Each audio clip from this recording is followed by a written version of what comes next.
how did it get started for you? I mean, when did baseball become a thing of interest for you? Well, I mean, ever since I can remember, honestly, from when I was a young kid, I always loved playing baseball. I really don't know why. I mean, my dad wasn't a real big, huge baseball player.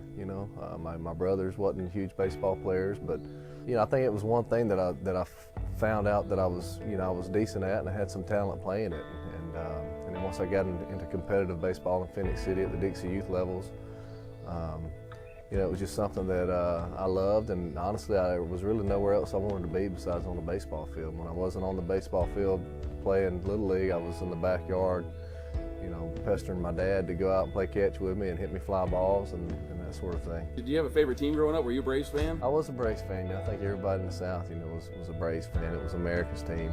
Back with TBS, it was pretty much the only baseball you could watch around here for a while. And I was a fan of the Braves back when they wasn't very good in the 80s, and then all of a sudden in the early 90s, they made that quick turnaround, and obviously was a big fan then, along with everybody else, and I still am today.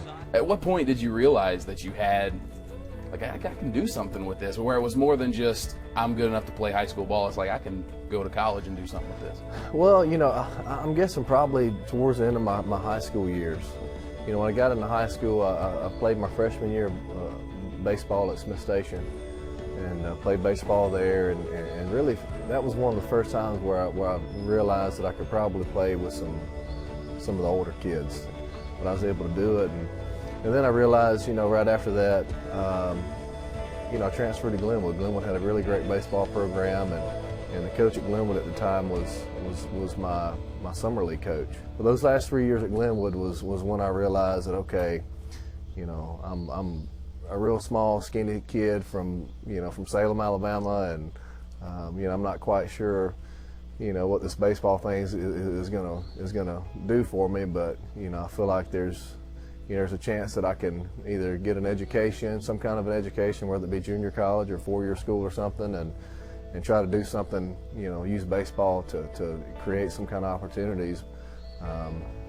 Just because, if it wasn't for baseball, I mean, who knows what would have happened. I mean, honestly, I probably would have joined the services and maybe the Air Force or something, and my life would have taken a totally different route. But it's funny, my kids now, they go to Lee Scott here in Auburn, so they're kind of rivals now. I'm rivals now with Glenwood, even though I'm an alumni there.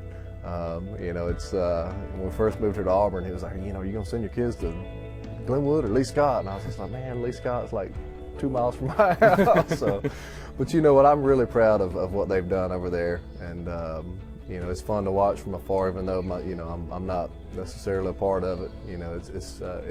It makes me feel good to see them have success. You ought to get you a half and half jacket with like green and orange, and that ought to be good. Going to your college days, you talked about it. What made you decide on CVCC? What was that process like? Well, that process was pretty simple for me. That was really the only scholarship offer I had out of high school. Like I said, I was a small right-handed. I was pretty average, a little above average from a talent standpoint, but I was very undersized. I was a small kid.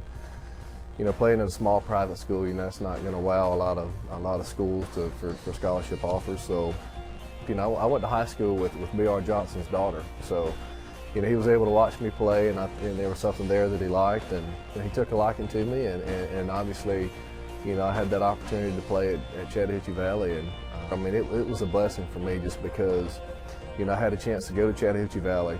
I had a chance to go there and play right away. I don't know that would have happened anywhere else, just because I wouldn't have, who knows if I'd have had those opportunities. So BR gave me a chance to go there and be successful, and that was really when I thought that, okay, I'm playing this game at the college level, and I'm having success, and I can see that, no longer is it, little high school kids and kids playing. You're starting to get into, some men. How did the Auburn stuff come about? How did Auburn come out, and how did that, how did you go from there to?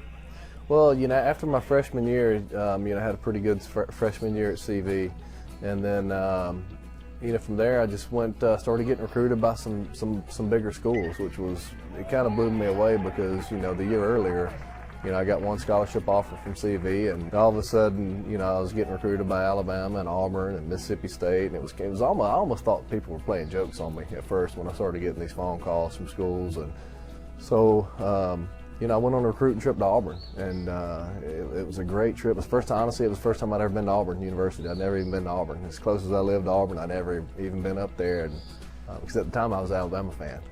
Really? Yeah, I grew up an Alabama fan. So it was one of those things. I was like, well, I'll go check Auburn out. Obviously, even though I was an Alabama fan, it wouldn't take much to twist my arm to convert for sure. But I had a chance to go over there and visit the campus, and I just fell in love with it. I fell in love with the coaches. I think that day I ended up committing to Auburn that day. It was one of the best decisions I'd ever made was going to Auburn and change it. I finally saw the light. A lot of people don't see the light, the Alabama fans, but I realized that, leave the dark side and come to the light. War Eagle, baby.